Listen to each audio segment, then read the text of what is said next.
Hello, fellow old dogs. Just want to say once again, thank you guys for contributing to our Holiday Hope for Haiti campaign.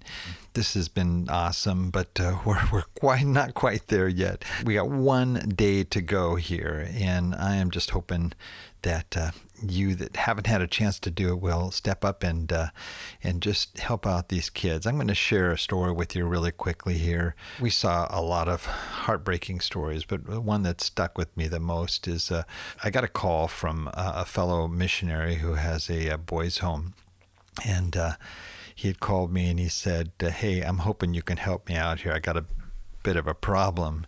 And I said, "Well, sure. What's going on? What can I help you with?" "Well, we have somebody we brought into our home here that we just recently found out. We're a boys' home here. We found out that this young girl had disguised herself as a boy, had cut her hair short, and was just looking for shelter, a safe place to stay off the streets." He said, "She's a tough girl, but she's also just a beautiful soul. And I don't know what to do because we don't have a girls' home, and I know you guys do." And so I said, "Sure, bring her over." And we met her, and I'm not going to share her real name. I'm going to say let's call her Mary. And it was pretty much everything he said. This girl had been living on the streets for quite a while. She had been abused by her father multiple times, and she was a survivor living on the streets. And I'll tell you, she could probably beat up most of the boys on the streets. She was tough, really tough, and she came into our girls' home and felt really out of place. Got into a number of fights with our girls, and it was just a tough process, a transition. But over time, we just saw the power of God in her life and how this girl was transformed. And one camp we had, she just gave her life to Christ, and just for the first time, she opened up about everything that had happened and some of the horrible things that happened with her father and on the streets and so forth. This girl, at the end of it all, just said, "I forgive my dad, and that doesn't mean I can necessarily be his friend ever again." She kind of just poured out her heart. And this young girl who had never been to school, she was about 12 or 13 at this time, and we got her into school, and we just started working with her. And she hadn't been to school before, but she started at 13 probably coming in at second or third grade level. As she started to learn more and more, she started really having an aptitude for school, and she just started skipping grades every year. She'd skip once or twice. She ended up being the top in her class all the way up till she got up to her actual grade for her age, and just became this little powerhouse. And this sweet girl just had just grown and just transformed. And I give God all the credit. She just became just an amazing girl who wanted to serve God. After she graduated from high school, we were able to get her to into college in the States. She came to a host family up in Washington, lived there. She's studying social work. And we've had other kids we were able to bring into college and to come to the States, but a lot of them they never go back. Well, that's not her dream. Her dream is to get that social work degree, and then to be able to go back to Haiti and to work with the kids on the streets just like her, who can turn their lives around as well. It's just an amazing story of just the power of God and the wonderful things that we saw happen with the lives of these children. Those of you that are wondering,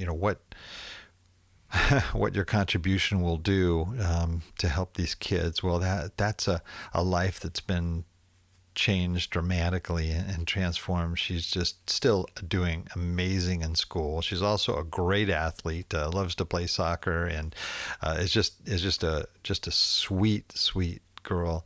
If you'd like to help others like Mary, I would love if you could contribute whatever you can. Just go to the Old Dawgs website, olddogsreinetwork.com/Haiti, and we're really close to our goal. You'll see the totals there, and hopefully, if enough of you do it, we'll make our goal for this year. So, thanks again for those of you that have contributed, those that are praying, those that want to help out any way they can. We appreciate it.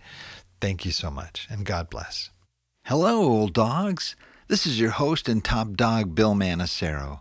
I hope you're having a blessed holiday and are getting ready for an amazing new year. Today's show is a special rebroadcast of one of our most popular episodes. I'm introducing the show under the banner Best of Old Dogs REI Network Podcast.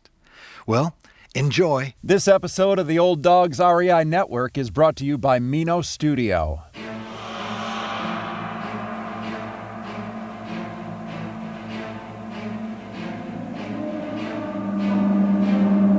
In a world where jobs are how most people make money, one man, one desire, one challenge dares to break the mold. Welcome to the Old Dogs REI Network, where we don't work for money.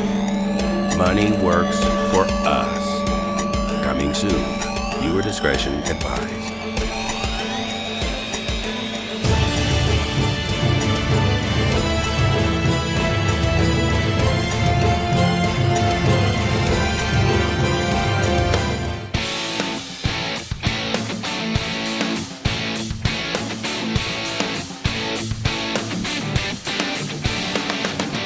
Welcome to the Old Dogs REI Network, where cash flow is king. Real estate investing, the means, so you can enjoy your retirement dreams. This is the show where we cut right to the chase. No sales pitch, no long monologues, just simple how-to real estate investing advice, so you can earn the passive income you need to enjoy your retirement today. And now, your host and chief old dog, Bill Manacero. Welcome to the Old Dogs REI Network. I'm your host, Bill Manacero, and this is a show where 50-plussers and anyone else who wants to join us get solid, no sales pitch real estate investing advice to help generate real cash flow. This podcast airs twice weekly on Mondays and Fridays, and if you aren't already a subscriber, go to iTunes, type in Old Dog, spelled D-A-W-G, find our podcast and subscribe. Well, we have a great show for you today. You know, we always talk about we're a bunch of old dogs, 50 years of age and older and so forth. And the reality is one, a lot of people listen to this show that are not even near 50. And then we also have a lot of guests on too that also aren't quite old dogs yet. And although our focus is really toward that group, there's just a lot of folks that don't necessarily fall into that. And I think it's good because I think it's one that's really great because the younger pups, so to speak, can learn from the older dogs and and vice versa. You know, I think the old dogs can learn from the young pups that are doing it well. And so I've got one of those young pups with us here today, and his name is Jason Harris. Now, Jason and his wife, Carrie, are partners in life and partners in real estate. Together, they've built a large portfolio of real estate investments comprised mostly of small multifamily buildings. And they have been able to acquire most of these, which is going to be real interesting, through different types of creative seller financing. Now, Jason is 33, so he is definitely a young pup, and his wife, Carrie, is 31. They've been married 9 years coming this July and live in Linden, Utah, and that's in the northern part of Utah near Provo and Orem. Now, Jason was a financial advisor and Carrie a real estate broker. In 2010, Jason wanted to invest in real estate full-time, but chose to pursue a career in financial services instead and just invest in real estate on the side. And even though his real estate company grew significantly, and he was at one point earning more money than he was in his day job, he still continued working as a financial advisor because he really enjoys helping people, especially helping people achieve their financial goals. And it wasn't until very recently that he left his financial advising career to pursue real estate full time. Now, Jason and Carrie, this is very impressive stuff here, currently own 81 units and counting. Their real estate portfolio is estimated at $13 million and generates $1.2 million in gross scheduled income. All of their sales transactions have been low to no money down deals with good cash flow. They love real estate and are grateful for how much it has impacted their lives, and they want to help others achieve the same. Well, welcome, Jason, to the Old Dawgs REI Network. Hi, Bill. Thanks so much. That was a nice introduction. Appreciate that. Well, you've got a very impressive background. Man, by 33, I wish I had my act that well together when I was 33. I mean, that is really, and you guys have been married a long time, too. I'm going, man, what'd you get married, like 10? No.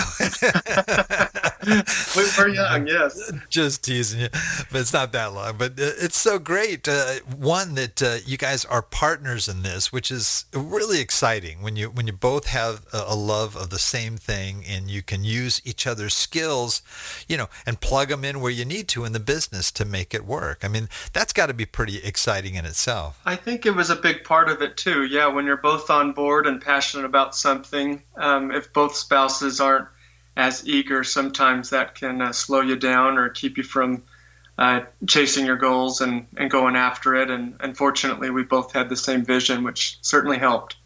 That's really neat. Now, just out of curiosity, my first thought was when I saw that she was a real estate broker, I mean, were you already looking for real estate and you happened to find her as a broker, or this was after, I mean, you were already married before you went into this? No, everything grew organically for us.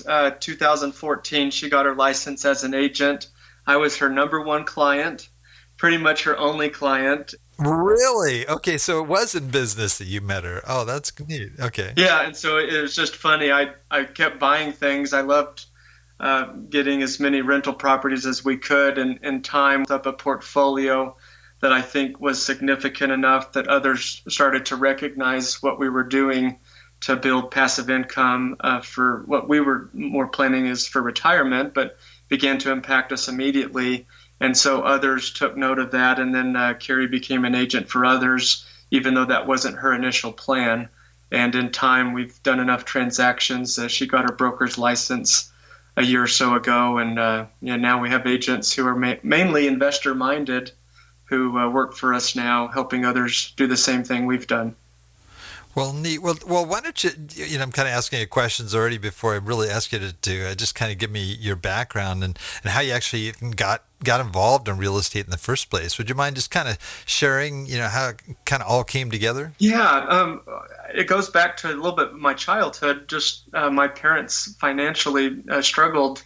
My dad was a very good employee, and I felt like was very loyal, worked really hard, but unfortunately, during different times in his career, there were layoffs that took place during the housing market crisis and the tech bubble crisis. And during those mergers and downsizing, my dad, not being the most tenured employee often, was laid off. And so just saw these struggles. So I, at an early age, just didn't want to depend on a company to take care of me and my finances. So as a young kid, I was reading Rich Dad, Poor Dad and The Total Money Makeover, which I guess was later on when it came out, and books that just fed my mind with different material than what I had been told by my social circle. And I think that then helped me have a mindset of I needed to do things different and start investing in my future.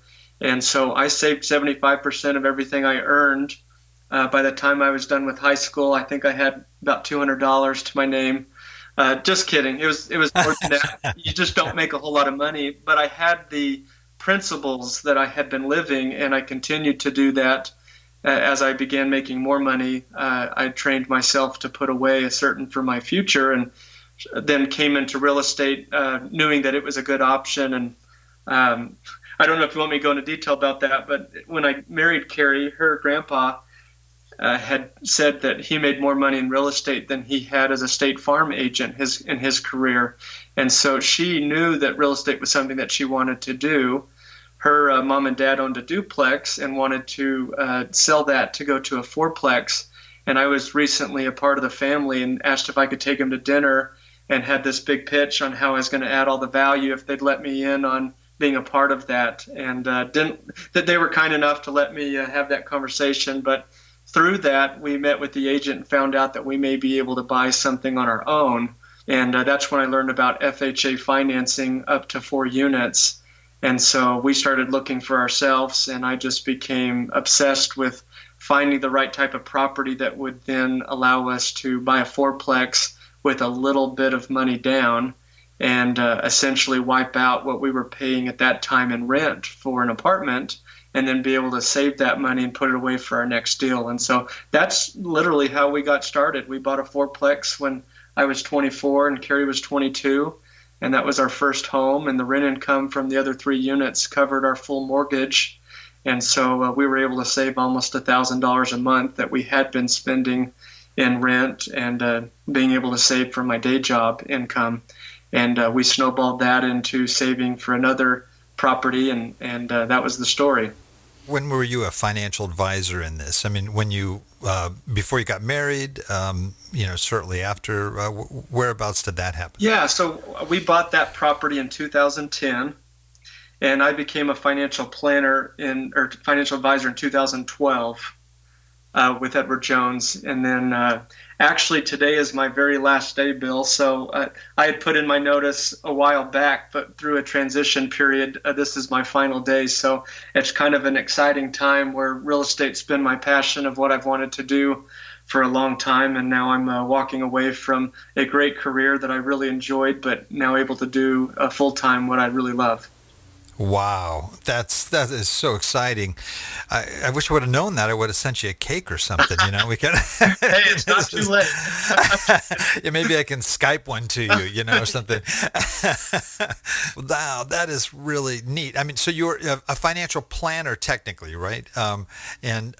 So you work with people in annuities and stocks and bonds and all different types of things, right? Absolutely. Most of my clientele are the old dogs, so I've been learning from them for a long time and hopefully teaching them a thing or two as well.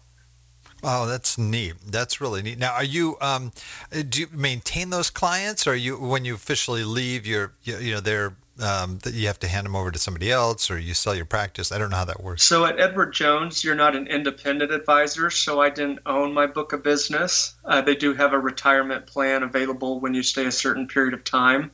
I wasn't wanting to stay that long, and so I actually gave that up.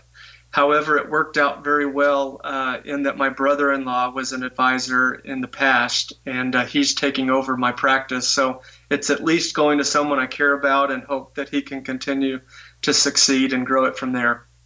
Oh, that's great. So you're kind of keeping it in the family. That's neat. Yeah, in some ways.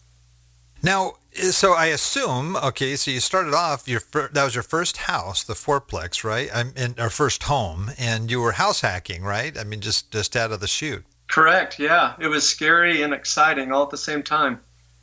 Now, did you get one of those 3% FHA loans or 3% down? It ended up being about 4% or 4.3% in order to make the numbers work. The rent income from the other 3 have to cover all of the mortgage expenses.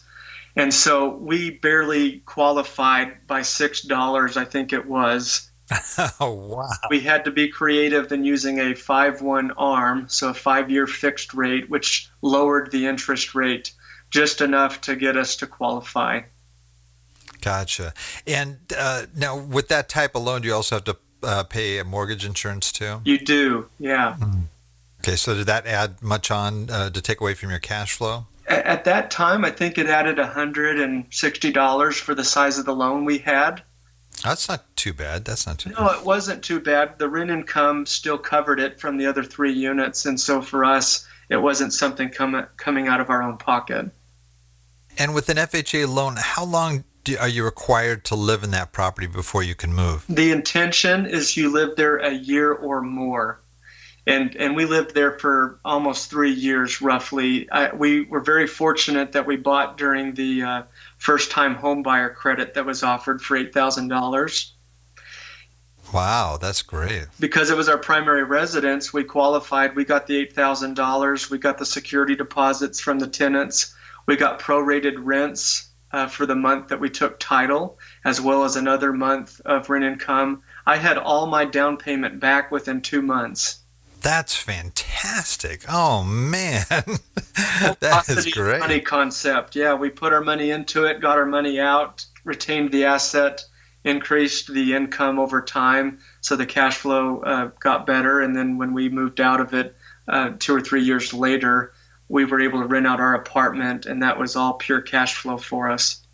That's great. Now, did you do any improvements to the property? We did the unit that we lived in, and that's something maybe I would have changed, now knowing what I know. But we improved our property we lived in, and because it had been updated when we moved out, we were able to get quite a bit more in rent for ours than we were from the others, which that then obviously helped us cash flow when we moved on to our next property. And as other units became available, did you upgrade those as well? Yeah, when I had the money available to do so, there was natural increase in rent demand, so I was able to raise rents just because the overall economy and market was strong. But we were able to do little value add opportunities to our building as well that allowed us to ask and demand a little more in rent. That's neat. And Utah is a hot area, just like Idaho and a lot of sort of northwest states that are just going crazy right now. I imagine you have already seen this property appreciate quite a bit, I would imagine. Bill, we bought purely for cash flow, and we've been so grateful for all the appreciation that we've received and that has happened here in Utah over the last 5 to 8 years. It's been very significant, and I was going to get into this later, but that property and a couple other fourplexes we own we're now selling for more than $1 million in equity and rolling it into 60 to 80 units now in Kansas City in a 1031 exchange just from those 3 properties we bought from years past. And again, we put very little down in each of these, and to have over $1 million of equity that we can now put to better work in another market. It's so exciting to see what the return on investment's been. That's neat. Now, did you do a cash out refi at some point? And if so, how does that work with an FHA loan? Good question. So you can only have one FHA at a time unless... I didn't know that. Okay. Yeah, unless there's a qualifying reason where you've moved out of state, and there's a couple others that we weren't able to make work. We had to use a portfolio loan for our next property, which was a duplex through U.S. Bank, 10% down with no PMI, up to 2 units. And so that did help us still make our next step into a multifamily unit with less down. However, in time, we did do a cash out refinance and took some of the equity we had in our fourplex in order to buy more property. And so, yes, that was a few years later that we did that. Gotcha. So how soon did you buy that second property? It was right about 3 years, 3.5 years. Oh, so you waited a little while. My biggest mistake, yes. I didn't have the knowledge that I just figured you have to save up and wait till you have enough of a down payment. I didn't know about different loan options that were available for me. And so I did find out about that. I was saving up to have 25% down because I thought that's what I needed. And so I thought it was going to take a long time. And then we started to learn more and network and found out about this loan product, which allowed us to eventually buy that duplex. And then we started to scale a lot faster from there. This is really interesting. I think it's great information. One, that you could get a 10% loan. I mean, that a lot of people don't realize that those kinds of products exist. Now, would you say U.S. Bank is a portfolio lender for the most part? Yeah, I think they have some pretty good products, both as non-owner occupied and owner occupied. We have some credit unions also here locally that are very competitive in the investment or non-owner occupied lending area as well. And so that's been a big key to our success of being able to scale a lot faster than we otherwise would have been able to. Did you work with the U.S. Bank and those credit unions in some of your early properties? Yes, and continue to today. That's great. Now, were you buying primarily in Utah when you started out? Almost all of my properties are in Utah County specifically. Oh, wow. I do a couple in Salt Lake and then a few in Roosevelt, Vernal area that were a short sale that we picked up for a very good deal. But yes, primarily everything is in Utah County. So are you self-managing because they're so close by? In the beginning we were, but then I realized my time value was better spent as a financial planner or finding more real estate deals. And so eventually we hired another company out, and then we've grown to a size now where I saw hundreds of thousands of dollars leaving for property management, and that didn't make sense to us. So you get to a certain point where you learn ways to bring that in-house. And so we now have our own property management company that we've salaried someone, and we get to keep the difference or pay our own company out of the expense of our rentals that we use to pay someone else. Oh, that's great. That's great. So let's say you bought the fourplex, you bought a duplex. Were you still buying sort of the smaller multis for a while? That's pretty much all we've done, Bill, until maybe the last year or two. And so, yeah, we didn't make a lot of money in our 20s. I had an average job and an average income until I grew my, practice with Edward Jones. My income grew in time, but we had to be scrappy and creative and find ways to do it with less money down, or we didn't know any other way to be able to do it. So, we owner-occupied a few multifamily units, and then we started to owner-occupy single-family units with a legal accessory apartment. And so a big part of our success was keeping our housing cost to a very little amount or absolutely no amount, where we were having tenants cover that expense for us. The National Bureau of Labor Statistics in 2017 said the average the average American spends 32% of their income on housing. And I find it interesting as I've looked back on Carrie and I's success, we've never spent any money on housing because we've always had tenants covering that expense for us. The second biggest expense, and if not the first, are taxes. Real estate's a great tax shelter, and we've used a lot of the deductions real estate's given us to minimize those two biggest expenses that most Americans have to pay for. And so if you could have 60% of your earned income back, Bill, to then do whatever you want with, could that not make a significant impact on your asset accumulation and retirement plan? And that's been my whole mentality is we've saved a lot of money in those two expenses that we've put into assets that now pay us and continue to grow in value over time. Oh, that's neat. Now, you talk about owner-occupying. So are you always living in one of your rental properties? No, that just is how we started. And we've done that 4 or 5 times in the last 9 or 10 years. We're in a bigger home now that we really love, but continue to rent out the basement to offset our mortgage. That's great. Just smarter to do. And so we're very picky, who we rent to in our basement just because we share our home with someone. And it's worked out very, very well for us. But no, we learned other ways. We began to partner with others. You get to a point where you can only have 10 residential loans per person. And so we've been creative to get my own set of 10 loans and Carrie's own set of 10 loans. And it's kind of funny that we started out both being on the note or the loan and later refinanced into only one of our names. By me buying all the property I did through Carrie as the agent, she began to make enough income that she could qualify to buy property on her own. And that was just an accidental mistake that ended up being a great strategy for us. Interesting. Now, do you have your properties under LLCs, though, for the asset protection? We started out by an attorney recommending doing individual LLCs per property. and have since learned that that's an absolute nightmare and not something we recommend.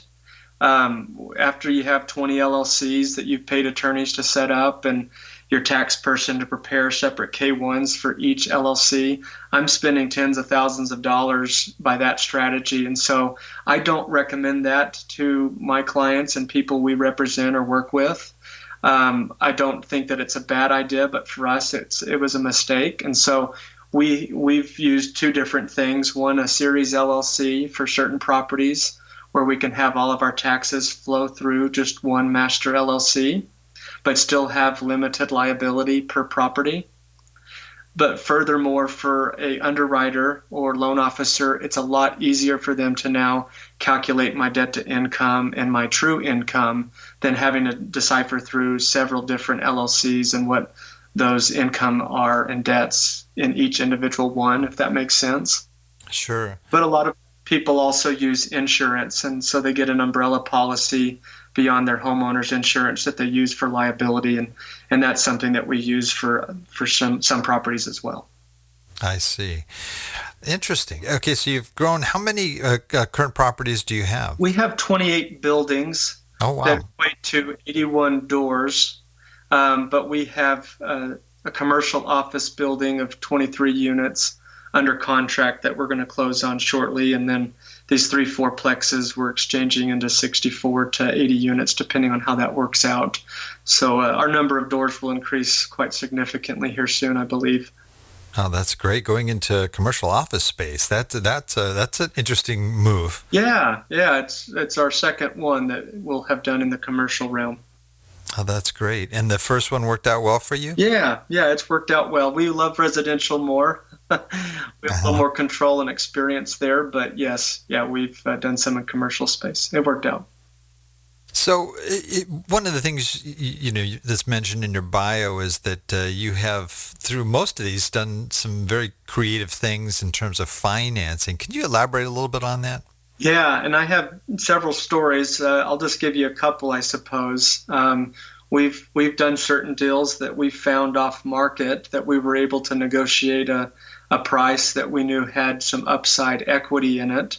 And so instead of getting a traditional loan with 25% down or with a portfolio lender maybe a 15% down, we used a private money lender that was willing to give us 100% financing on the property, short term, that we then did some value add to the property by improving the curb appeal, painting the exterior,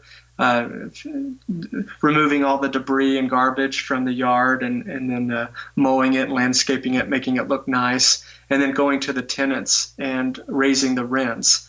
The landlord of this particular property was absentee and wasn't aware of what market rents could be, and so many of them were month to month, and we increased the rents $200 to $250 per apartment, and not a single one of my tenants moved out. They were grateful, actually, that I was taking care of the property and actually cared about its appearance. And they knew that moving somewhere else, they were going to have to pay roughly the same amount. But I had built a little bit of a relationship and rapport with them, and they saw that I was going to take better care of their property than what the previous landlord had done. But once I raised the rents roughly $1,000 a month, the appraiser who came out to reappraise it appraised it for a significantly larger amount. And because I had taken title of the property, I was able to use that equity that we had forced into it and use that as my down payment. And so a month and a half later, I paid off the private money lender and used the equity of my property as my 25% down payment. And so I literally bought the property, this fourplex, for $3,000 down. Unbelievable. Now, the private money, was it hard money that you bought? Yeah, it was a hard money lender. And in a month and a half, you ramped up enough to increase the equity that much? I had built up a relationship with the hard money lender. They knew my experience, and they checked the numbers that I had and believed I could fulfill the project. So at this particular time, they were willing to do 100% financing on the deal. And so I didn't have to use any of my own money. And I increased the value of the property enough where we could use the equity now as the down payment. And how big a property was that? It was a fourplex. I bought it for $355. It appraised for $475.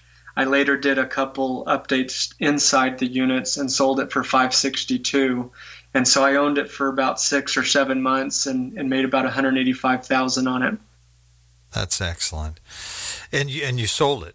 I did. I wanted to keep it, but we were doing other projects and wanted to take the capital to continue doing some of the others that ended up working out really well. Did you ever take out any more FHA loans? Honestly, we haven't. I've wanted to use the FHA loan. It's a great loan option to get started for young and older persons wanting to do real estate. But we haven't had a need, and at this point, I don't think we ever will, now where we're at in our business. And it sounds like, too, you're doing mainly commercial loans at this point anyway, right? Yeah, we do some residential loans sometimes too, but usually that's a duplex, fourplex opportunity, and we're not going to live in it, so we can't use the FHA. Sure. I mean, you mentioned you sold one property. Have you sold a lot of them, or is that do you usually hold on to your properties for the long term? I don't want to sell anything ever. I want to hold on to all the properties that we have. We have sold a couple. And the only reason why we did is because we either wanted to do a 1031 exchange and take the equity and do something better with it by buying something bigger, or because we needed access to the capital in order to continue with other properties that we were trying to buy. Gotcha. Wow. You have 28 properties, so you can't really go through each one, but just generally, you started off with the smaller multis, and then you started moving into larger multis, I would assume, before going into office space? Yeah, well, most of ours are duplexes and fourplexes. We own a 10-plex, and that's our biggest one. We did a 16-plex, but it's technically 4 fourplexes. And then, just recently started doing the 23-unit commercial building and pyramided up into selling some of our fourplexes into much bigger properties, and that's still pretty recent for us. But we used multiple strategies to acquire duplexes and fourplexes like the one just described, or by partnering. If you find a good deal and it's a good enough deal, there's always going to be money or capital available for it. And I would much rather get 50% of an opportunity than 100% of nothing. And so I've found good opportunities, and I've found the right type of people who I knew would be excited about the ability to work together. And in time, I've proven myself in a way where a lot of people have wanted to be the capital, and I'll manage and take over the project and see it to be a good success for us. Oh, that's neat. And how did you learn? I mean, were you just kind of learning as you were going along? Did you have a mentor? Did you have, training or go through a program? I am a very analytical and logical person. I love Excel spreadsheets, and I love analyzing the numbers. Being a financial advisor probably has been a big help to that, as I love assessing investments and seeing which ones are good and which ones maybe aren't as good. So I haven't really truly had a mentor. We did a Rich Dad, Poor Dad 3-day seminar before I was a financial advisor in 2011, and I was willing to sell my fourplex, which had maybe $80,000 of equity at the time, to buy their biggest package. I'm so grateful I didn't do that at the time, but that's where my eagerness was. I wanted to learn everything I possibly could.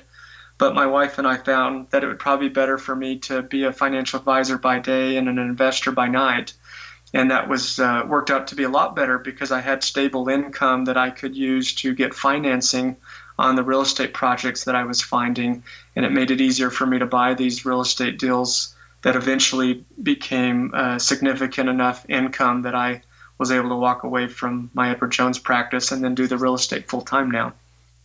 Yeah, that's one lesson. Unfortunately, a lot of people that really they want to leave their day job and they, I've got replacement income. I can do this now, but then the reality hits that W-2 employees have a lot better chance of getting a loan than 1099 employees, and a lot of people don't realize that until they're there.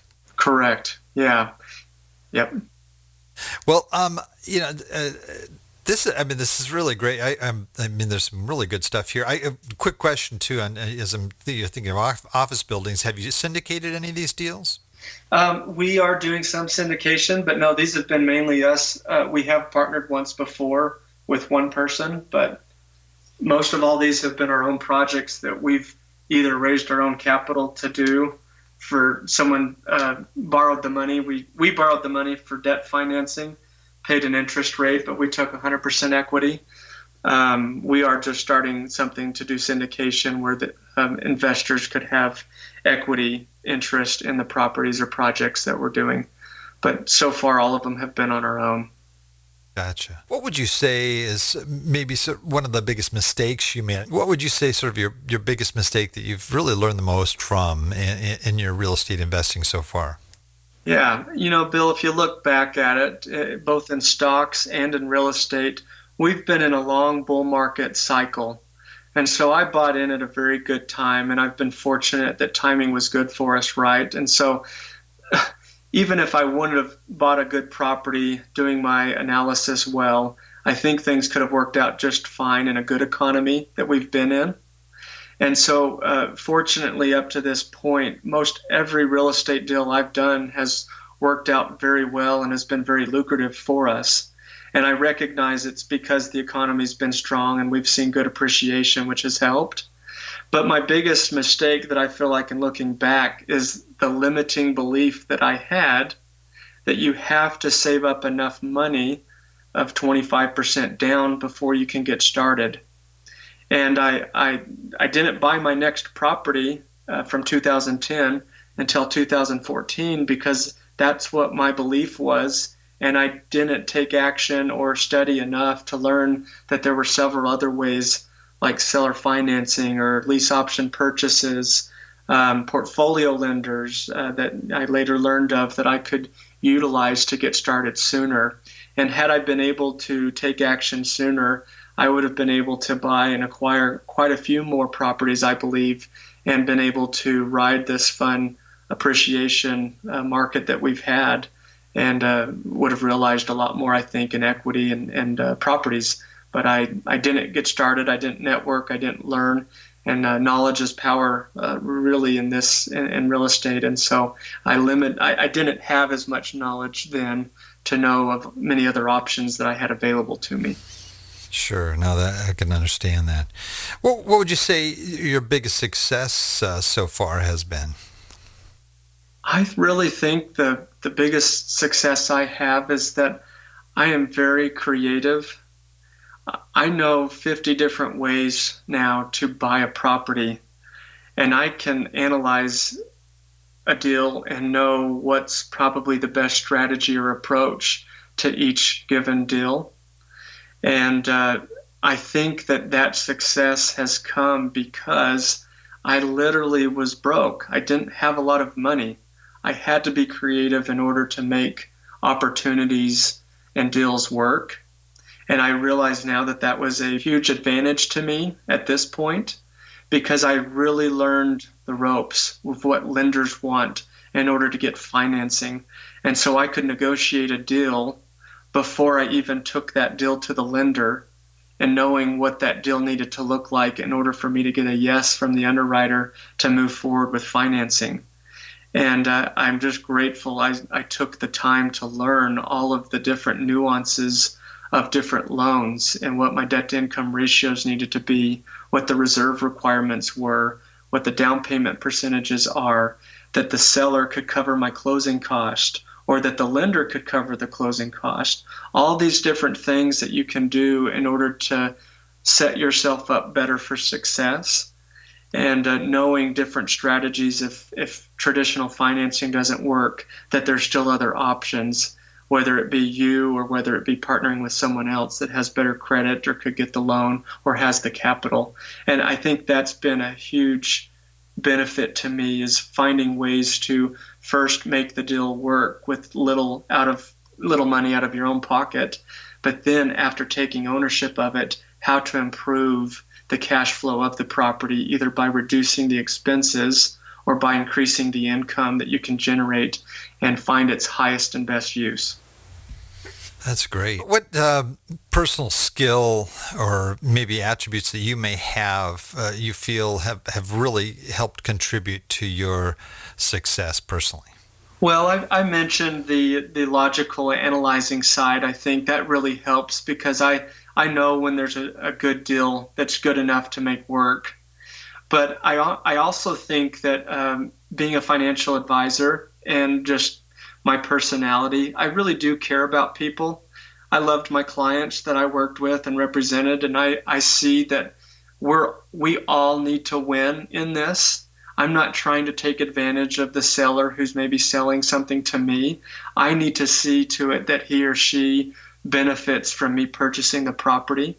And so through my skill as an advisor, I've learned things from a tax strategy standpoint or an asset protection standpoint, or even what are they going to do with the capital if they're getting out of real estate, and how can we make it the best opportunity for them to generate an income for them. So I was always very sincere in my efforts to work with someone and to purchase a property. And I think they felt that and realized that their perspective in the negotiation mattered to me.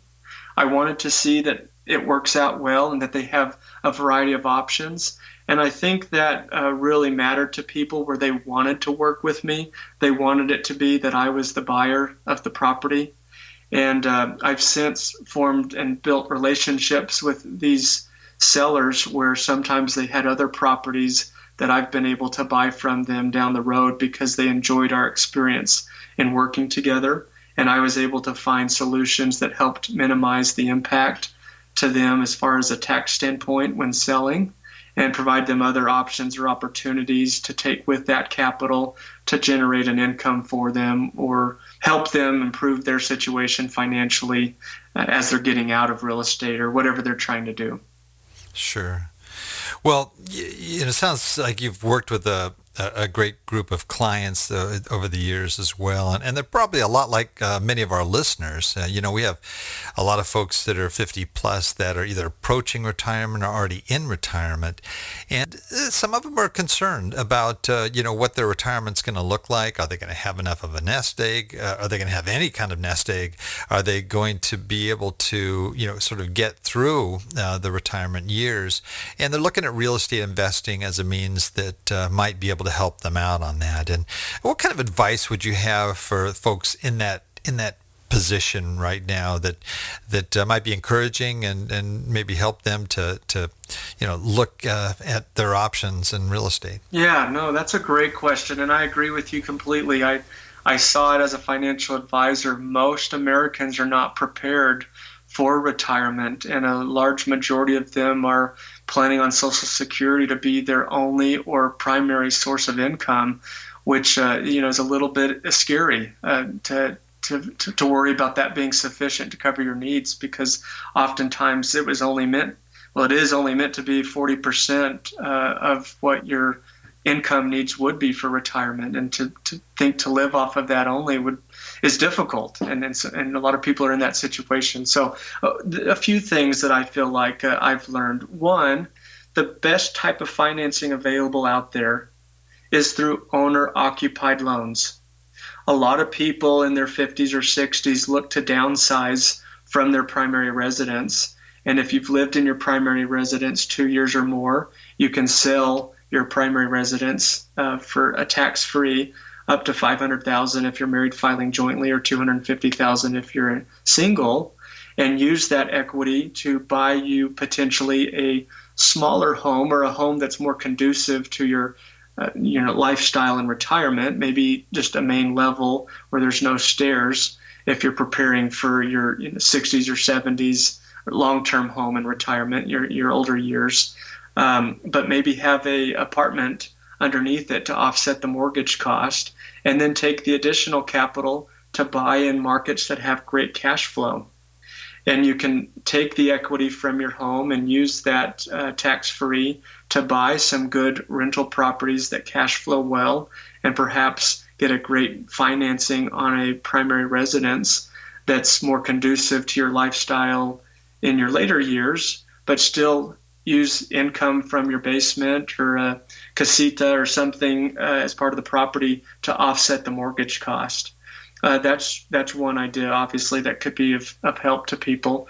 I think there's always ways that you can utilize capital in a way that you can have a better ROE or ROI on the property. And a lot of people want simplicity and peace of mind in retirement.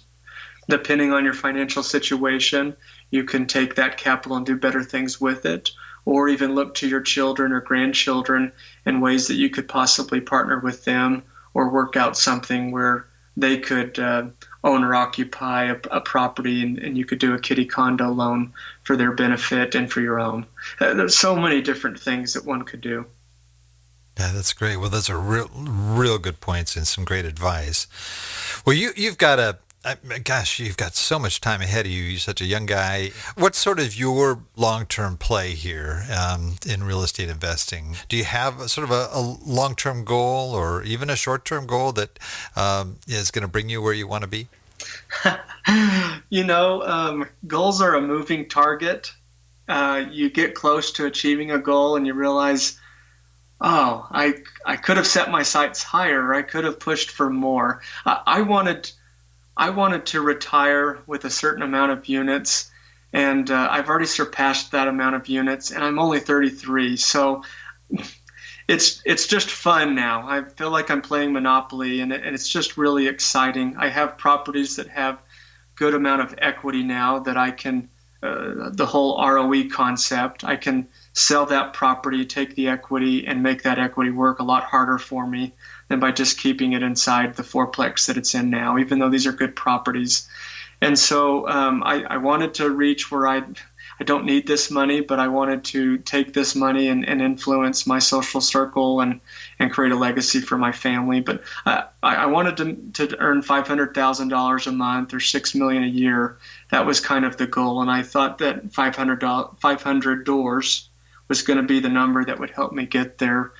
With some of the things that we're doing now, I think that we'll surpass that in time. And so I really don't know what that number looks like. It really doesn't matter too much to me either, Bill. I don't need that money. I love doing it, and I really enjoy it, and I want to be smart about it.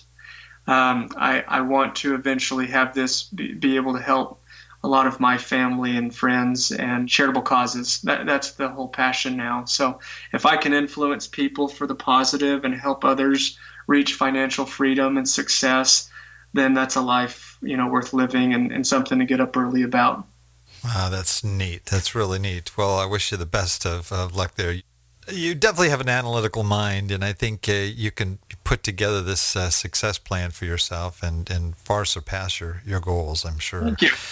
Well, we're getting close to the end here. I didn't mean to keep you as long as I have, but gosh, it's just been great information. I think a lot of solid stuff that people can hold on to. We have a session now that's sort of our wrap up, so to speak. We call it the Wrap It Up, and where I ask you a series of quick questions, and you give me sort of quick answers so that we can learn resources that you have used that have been of value to you in your real estate investing.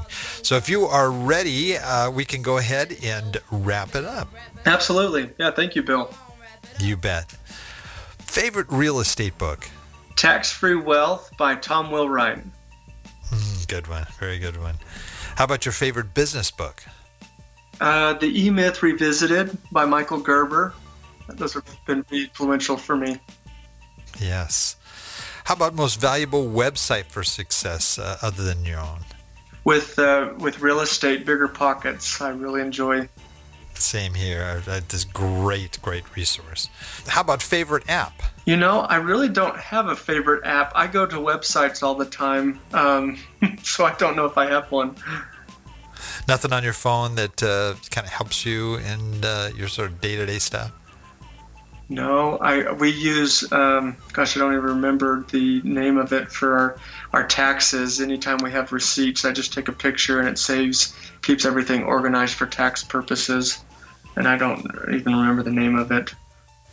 Well, maybe if you can, if you happen to come up with it, you can send me afterwards and we'll put it in the show notes. Yeah. Yes. How about favorite quote? There was a book I read, David Wendell, Multifamily Millions, where he said something that's had a lasting effect on me, where the sooner that you can control as much real estate as possible with as little money of your own out of pocket, the faster you will become wealthy or be able to accumulate wealth.